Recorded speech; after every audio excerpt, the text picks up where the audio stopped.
அளந்து வாங்கும் பொழுது அடுத்தவர்களிடமிருந்து அளந்து வாங்கும் போது நிறைய நிறைய வாங்குறது. ஆனா இவர்கள் அளந்து கொடுக்கும் பொழுது குறைவாக குறைவாக அளந்து கொடுப்பார்கள். அல்லாஹ்வுடைய மார்க்கத்தை நோக்கி மக்களை அழைத்து அதே ஷுஐப் அலைஹிஸ்ஸலாம் அவர்கள் அளவை நிறுவையிலே மோசடி செய்யாதீர்கள் என்று அந்த லட்சியத்தை நோக்கி அந்த மக்களை சீர்திருத்தினார்கள். அதே போல லூத் அலைஹிஸ்ஸலாம் அவர்களுடைய காலத்தில் நடந்த சம்பவம், அந்த மக்களுடைய நிலைப்பாடு, ஆணும் பெண்ணும் திருமணம் முடித்து வாழக்கூடியதான் வாழ்க்கை. ஆனால் அன்றைய காலகட்டங்களிலே பெண்களை விடுத்துவிட்டு ஆண்களை மட்டுமே இன்றைய காலகட்டங்களில் எப்படி ஒருபால் புணர்ச்சி இருக்கின்றதோ அப்படிப்பட்ட ரீதியில் அந்த மக்கள் தங்களுடைய செயல்பாடை அமைத்துக் கொண்டார்கள். அல்லாஹ்வின் மார்க்கத்தின் பக்கம் அழைக்கக்கூடிய லூத் அலைஹிஸ்ஸலாம் அவர்கள் அந்த மக்களுக்கு, அந்த சமுதாயத்திற்கு எடுத்து வைத்திருக்கக்கூடிய குறிக்கோளிலே முக்கியமானது எதுவென்று பார்த்தோமேயானால்,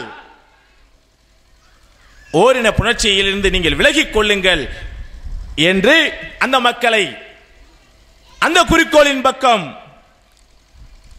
லூத் அலைஹிஸ்ஸலாம் அவர்கள் அழைத்துச் செல்கின்றார்கள். நபி மூசா அலைஹிஸ்ஸலாம் அவர்கள் கண்ணியத்திற்குரியவர்களை அடிமைப்பட்டு கிடந்தார்கள். ஒரு மிகப்பெரிய ஒரு சமூகம், ஒரு உன்னதமான சமூகம், என்ன செய்வதென்று தெரியாமல் ஒரு சின்னஞ்சிறு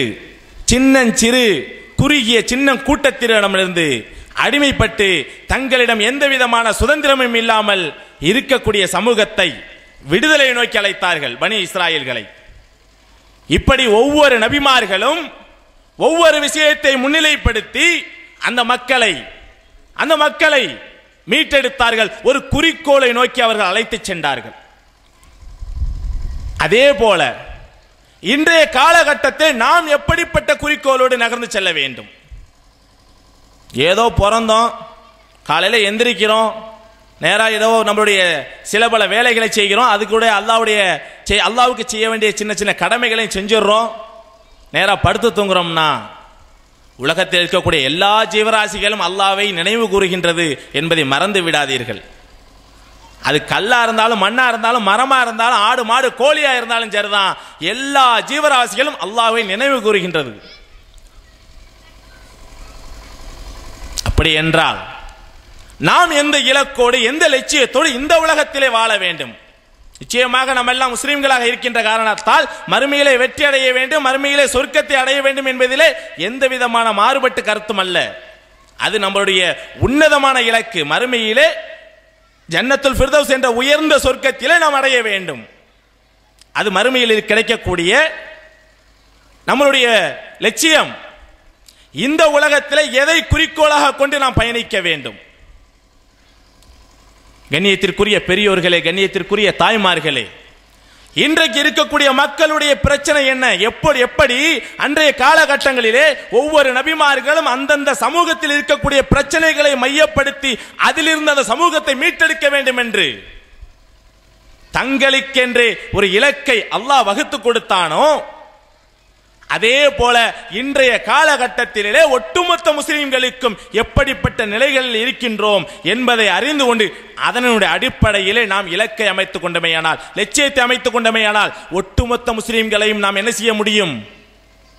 மேலே கொண்டு வர முடியும், சக்திப்படுத்த முடியும், வலுப்படுத்த முடியும். ஏன்னா இன்னைக்கு இருக்கக்கூடிய முஸ்லிம்களுடைய நிலைகள் ஏதோ இங்க இருக்கக்கூடிய 1-2 சின்ன சின்ன மாடி வீடுகளை பார்த்துவிட்டு முஸ்லிம்களுடைய நிலைகளை எடை போட்டு விட வேண்டாம். இதெல்லாம் இருக்கக்கூடிய 5.6% ரொம்ப குறைவா இருக்கக்கூடிய வீடுகள் தான் இப்படியெல்லாம் இருக்கு. ஆனா ஒட்டுமொத்த இந்திய அளவிலே முஸ்லிம்களுடைய நிலைகளை பார்க்கும் பொழுது, ஒட்டுமொத்த இந்திய அளவிலே முஸ்லிம்களுடைய நிலைகளை பார்க்கும் பொழுது அதல பாதாளத்தில் இருப்பதாக நீங்களோ நானோ சொல்லல, உச்ச நீதிமன்றத்துடைய நீதிபதி ராஜேந்திர சச்சார் அவர்கள் குறிப்பிட்டு காட்டுகின்றார்கள். இந்த முஸ்லிம் சமூகத்தை திட்டமிட்ட ரீதியில் ஏதோ நமக்கு நாமே அப்படி ஏற்றுக்கொள்ளலங்க, அப்படி ஆக்கிக் கொள்ளலங்க, திட்டமிட்ட ரீதியில் இந்த சமூகத்தை அடிச்சமர்த்த வேண்டும், இவர்களை அடிமைப்படுத்த வேண்டும் என்ற அடிப்படையிலே சதிகளையும் சூழ்ச்சிகளையும் செய்து கொண்டு கல்வியில இந்த முஸ்லிம் சமூகத்துக்கு எந்த விதமான பிரதிநிதித்துவம் இல்லை. பொருளாதாரத்தில் இவர்கள் மேம்படுத்தி வருவதற்கான வாய்ப்புகள் இல்லை. அரசாங்க உத்தியோகத்தில் வேலை வாய்ப்புகள் இவர்கள் புறந்தள்ளப்பட்டிருக்கின்றார்கள். அதிகார மையங்கள் இந்த சமூகம் எழுந்திருத்து வந்துவிடக் கூடாது என்ற அடிப்படையில் திட்டமிட்டு இவர்களை புறந்தள்ளி கொண்டிருக்கின்றார்கள். அரசியல் அதிகாரத்தில் வந்துவிடக் கூடாது என்பதில் கண்ணும் கருத்துமாக ஒவ்வொரு அரசியல் கட்சிகளும் இருந்து கொண்டிருக்கின்றது. அதே போல மார்க்க அடிப்படையிலும் நம்மை நாம் பலப்படுத்திக் கொள்ள வேண்டியது நம்மளுடைய கட்டாய கடமை. கண்ணியத்திற்குரிய பெரியோர்களே, ஒரு சமூகம் தன்னிறைவு பெற்றிருந்தால், ஒரு தன்னிறைவு பெற்றிருக்கக்கூடிய சமூகம் என்றால் அந்த சமூகம் கல்வியிலே மேம்பட்டு இருக்க வேண்டும், வேலை வாய்ப்பிலே மேம்பட்டு இருக்க வேண்டும், பொருளாதாரத்தில் மேம்பட்டு இருக்க வேண்டும், அதிகார மையத்தில் மேம்பட்டு இருக்க வேண்டும், அரசியல் ரீதியாக இருக்கக்கூடிய அதிகாரத்தில் மேம்பட்டு இருக்க வேண்டும். நம்மை பொறுத்தவரையில் மார்க்க ரீதியாக மேம்பட்டு இருக்க வேண்டும். இப்படிப்பட்ட உன்னதமான லட்சியத்தோடு தான் பாப்புலர் ஃப்ரண்ட் ஆஃப் இந்தியா ஒட்டுமொத்த முஸ்லிம்களையும் மேம்படுத்த வேண்டும் என்பதை தன்னுடைய இலக்காக கொண்டு செயல்பட்டுக் கொண்டிருக்கின்றது. டோட்டல் முஸ்லிம் எம்பவர்மெண்ட். ஒட்டுமொத்த முஸ்லிம்களையும் சக்திப்படுத்த வேண்டும் எல்லா துறைகளிலும். ஏதோ ஒரு துறையில மட்டும் வளர்ந்தா பத்தாதுங்க. கல்வியில மட்டும் மேம்படுத்த வர்றாங்க வச்சுங்க. ஒரு உதாரணத்துக்கு, நான் படிச்சுட்டேன், டாக்டர் ஆயிட்டேன், கலெக்டர் ஆயிட்டேன்னா, கலெக்டருக்கு படிச்சு முடிக்கலாம், கலெக்டருக்கு கூடிய போஸ்டிங் யாரு போடுறது அல்லது காத்திருப்போர் பட்டியலில் உட்கார வைக்கணுமா தீர்மானிக்கிறது யாருன்னு பார்க்கும் பொழுது அரசியல்வாதிகள், அரசியல் அதிகாரத்தில் உள்ளவர்கள் என்பது நான் சொல்லி தெரிய வேண்டியது உங்களுக்கு இல்ல. கல்வியில மட்டும் முன்னேறினா பத்தாது. இந்த சமூகத்தை எப்படி எல்லாம் ஒரு சில பேர் சொல்றாங்க, கல்வியில மட்டும் அப்படியே வளர்ந்து போனாதான் அரசியல் அதிகாரமே வேணாம் என்று சொல்லி சொல்லி காமிக்கிறாங்க. ஒன்னையும் நான் ஒவ்வொரு விஷயமாக நினைவுபடுத்துகின்றேன். கல்வியில நம்முடைய நிலைமை என்ன இன்னைக்கு வரைக்கும் பார்க்கிறோம். ஏதோ இந்த சமூகம் மிகவும் பின்தங்கி இருக்கக்கூடிய காரணத்தால், கல்வி ரீதியாக மிகவும் பின்தங்கி இருக்கக்கூடிய காரணத்தால், பின்தங்கி இருக்கிறதுக்கு நாம காரணம் கிடையாது, அதையும் நினைச்சுக்கணும்.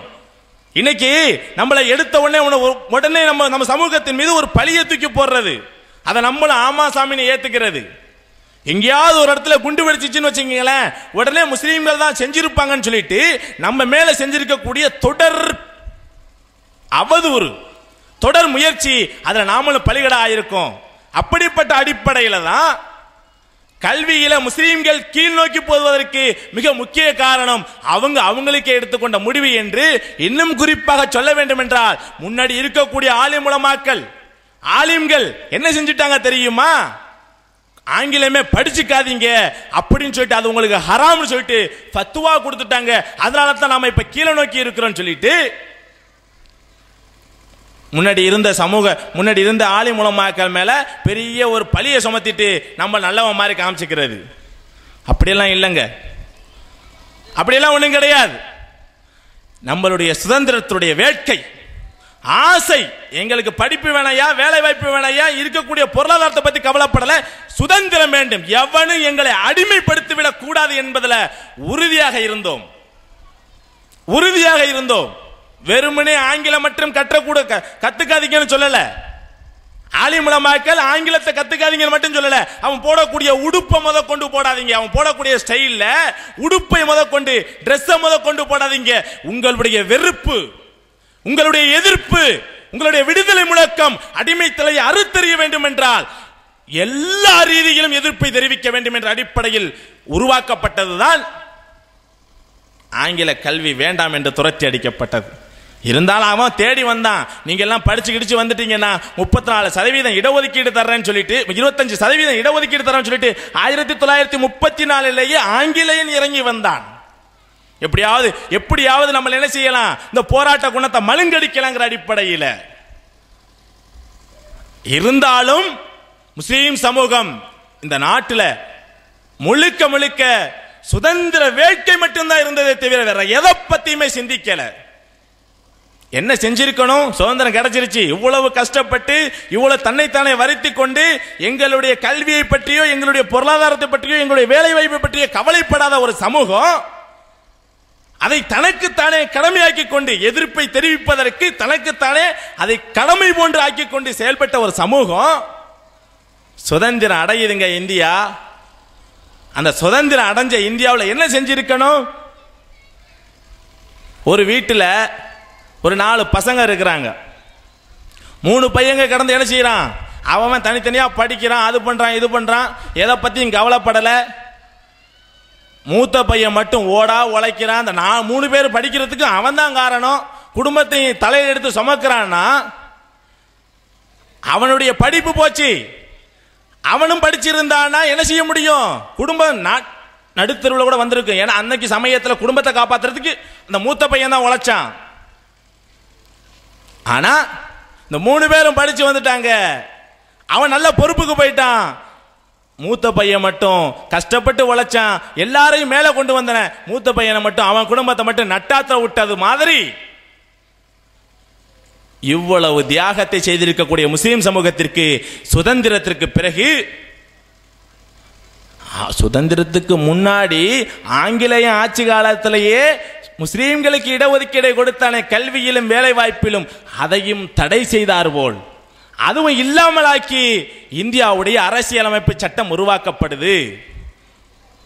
இந்தியாவுடைய அரசியலமைப்பு சட்டம் 1950 உங்களுக்கு இதுக்கு முன்னாடி ஆங்கிலேய வேணா கொடுத்திருக்கலாம் சில பல உரிமைகளை, நாங்கள் கொடுக்க மாட்டோம். சுதந்திர இந்தியாவில் இருக்கக்கூடியவர்கள் எப்படி பார்த்தீங்களா, ஒரு நாடு சுதந்திரம் அடைகிறது என்றால், ஒரு நாடு சுதந்திரம் அடையுதுன்னா அந்த நாட்டில் இருக்கக்கூடிய மக்களுக்கு புதிய புதிய சலுகைகள் கிடைக்கும், புதிய புதிய உரிமைகள் கிடைக்கும். இதுதான் ஒரு நாட்டுடைய சுதந்திரத்துடைய வெளிப்பாடு. ஆனால் இந்தியாவுடைய சுதந்திரம் மட்டும் முஸ்லிம்களுடைய உரிமைகளை எல்லாம் பறிச்சுக்கிட்டு வஞ்சனைகளோடு இந்த சமூகத்தை அடிமைப்படுத்துவதற்கான ஆரம்பமே 1947 தொடங்கிருச்சுங்க. 1900 சுதந்திரம் என்னைக்கு அடைஞ்சிச்சோ இந்த சமூகத்தை அழிப்பதற்கு இங்கேயே ஒரு கூட்டம் தயாராக இருந்து அதை செயல்பாட்டுக்கும் கொண்டு வந்து விட்டார்கள். சரி, நமக்கு இதுவரைக்கும் படிக்கல, 1947 வரைக்கும் சுதந்திரம் வேணும் கஷ்டப்பட்டு நம்ம படிக்காம இருந்துட்டோம், இனியாவது படிச்சு கிடிச்சு மேலே வந்துருவோம், அரசியல் அமைப்பு சட்டத்திலையும் இந்தியாவுடைய சட்டத்திலையும் இடஒதுக்கீடு தரலையே அப்படிங்கிற அடிப்படையில் 1950க்கு பிறகு முஸ்லீம்கள் என்ன செய்யறாங்கன்னா படிக்க ஆரம்பிக்கிறாங்க. அப்படி படிச்சு கிடிச்சு மேலே வரும் பொழுது முஸ்லிம்கள் மீது அவதூறு ரீதியாக வதந்திகளை பரப்பிக்கொண்டு கலவரத்தை ஆரம்பிக்கின்றார்கள். 1960 1960களிலிருந்து முஸ்லிம்களுக்கு எதிரான கலவரங்கள் கட்டவிழ்த்து விடப்படுகின்றது. இந்தியாவுடைய உள்துறை அமைச்சகம் உங்களுக்கு ஒரு தகவல் தர்றாங்க. என்ன தகவல் தெரியுமா, 1960 1970 வரையில் முஸ்லிம்களுக்கு எதிரான கலவரங்கள் 7984 கலவரங்கள் என்று இந்தியாவுடைய மத்திய உள்துறை அமைச்சகம் தகவல் தர்றாங்க. எத்தனை கலவரம் நடக்குது வரைக்கும் கணக்கு போட்டுக்கிட்டு இருந்திருக்காங்க, தடுக்கிறதுக்கு எந்த விதமான முயற்சிகளும் எடுக்கவில்லை. எத்தனை கலவரங்க 1960 70 வரைக்கும் 10 வருஷத்துல 7984 கலவரம். சராசரி ஒரு வருஷத்துக்கு கணக்கெடுத்து பார்த்தீங்கன்னா 798 ஒரு வருஷத்துக்கு. கண்ணியத்திற்குரியவர்களை, ஒரு வருஷத்துக்கு இருக்கக்கூடிய நாளே வெறும் 365 நாள் தான், 365 நாள் தான். ஆனால் முஸ்லீம்கள் எதிர்கொண்ட கலவரங்கள் 798. ஒரு நாளைக்கு 2 அல்லது 3 கலவரங்களை முஸ்லீம்கள் எதிர்கொண்டிருக்கின்றார்கள். எப்படிங்க படிப்பாங்க, எப்படி படிச்சு முன்னுக்கு வருவாங்க, எங்க படிக்க முடியும்? இருக்கிறதுக்கு இடம் இல்லாம துரத்தி அடிச்சுட்டான், பொழைக்கிறதுக்கு கடை இல்லாம துரத்தி அடிச்சுட்டான், இருக்கிறதுல அகதி முகாமில் இருந்துகிட்டு இருக்கோம், உடுத்துறதுக்கு ஏதோ போட்டிருக்க உடை மட்டும்தான், என்னத்தங்க படிக்க முடியும்? ஒரு கலவரத்தை ஒரு சமூகம் எதிர்கொண்டால் எந்த அளவிற்கு தள்ளப்படுவார்கள் என்பதற்கு எங்கெங்கேயோ சிந்திக்க வேணாம். அதுக்கு தமிழ்நாடே உதாரணம். 1997 நவம்பர் 29 கோயம்புத்தூர்ல ஒரு கலவரம் நடக்குது. ஒரு 19 முஸ்லிம்கள் கொலை செய்யப்பட்டார்கள். அந்த கலவரம் பல ஆயிரக்கணக்கான கோடி ரூபாய் அதில் சேதப்படுத்தப்பட்டுச்சு. அந்த கலவரத்தை மதிப்பீடு செய்யக்கூடிய, கலவரத்துக்கு பிறகு அங்கு ஆய்வு செய்யக்கூடிய ஒரு மனித உரிமை அமைப்பு, PUCL என்று சொல்லக்கூடிய மனித உரிமை அமைப்பு போயிட்டு வந்து பார்த்துட்டு சொல்றாங்க, 50 வருஷம் இந்த சமூகம் பின்னோக்கி போயிருச்சு, 50 வருஷம் இந்த சமூகம் பின்னோக்கி போயிருச்சு, இனிமே இவங்க எந்திரிச்சு வரணும்னா 50 வருஷத்துக்கு பிறகுதான் இவங்க மேல எந்திரிச்சு வர முடியும். ஒரு கலவரத்தை எதிர்கொண்ட மக்களே இந்த அளவுக்கு தள்ளப்பட்டு விட்டார்கள் என்றால், ஒரு நாளைக்கு 2 அல்லது 3 கலவரத்தை எதிர்கொண்ட முஸ்லிம் சமூகத்துடைய நிலைகள் என்னவென்று பார்க்கும் பொழுது, அதனாலதான் சொன்னாரு ராஜேந்திர சச்சார், மலைவாழ் மக்களை விட கீழ் நிலையிலே, காட்டுவாசிகளை விட கீழ் நிலையில் முஸ்லிம்கள் இருக்கின்றார்கள் என்று சொல்லி காண்பித்தார். வட மாநிலங்களை நாங்கெல்லாம் போயிருக்கக்கூடிய ஒரு வாய்ப்பு கிடைச்சிச்சு. அப்ப பார்க்கும் பொழுது ஜும்மா மஸ்ஜிதை சுத்தி நம்ம எல்லாம் ரொம்ப பெருமைப்படுவோம், டெல்லி ஜும்மா மஸ்ஜித் அப்படி இப்படின்னு சொல்லுவோம். ஆனா ஜும்மா மஸ்ஜிதை சுத்தி இருக்கக்கூடிய முஸ்லிம்கள் எந்த விதமான கூரையும் வேயாம பிளாட்ஃபார்ம்ல படுத்திருக்கிறது யாருன்னு பாத்தீங்கன்னா முஸ்லிம்கள் தான் படுத்து கிடக்குறாங்க. குளிர்காலத்துல அவங்க குளிரை தாங்கிறதுக்கு சக்தி இல்லாதனால எத்தனையோ பேர் செத்து போறாங்க. என்ன காரணம்னு பார்க்கும் பொழுது நல்லாதான் இருந்தாங்க அந்த மக்கள், அடித்து விரட்டப்பட்டார்கள், துரத்தி அடிக்கப்பட்டார்கள், கல்வியில இல்லாமக்கிவிட்டாங்க.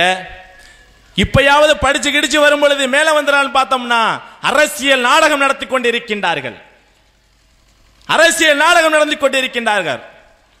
ரெங்கநாதன் மிஸ்ரா அவர்கள் இந்த சமூகத்துடைய நிலையை கருத்தில் கொண்டு, முஸ்லீம் சமூகம் குறிப்பாக சொல்ல வேண்டும் என்றால் முஸ்லீம் சமூகம் அவர்களுடைய நிலையை கருத்தில் கொண்டு, இதுவும் நாம அமைக்கல, ரெங்கநாதன் மிஸ்ரா அவருடைய நிலையை, முஸ்லீம்களுடைய நிலையை எப்படி சொல்லுங்கன்னு சொல்லிட்டு நாம அமைக்கல, காங்கிரஸ் அரசு தான் அமைச்சிச்சு. 2007 அறிக்கையை சமர்ப்பிக்கிறாரு.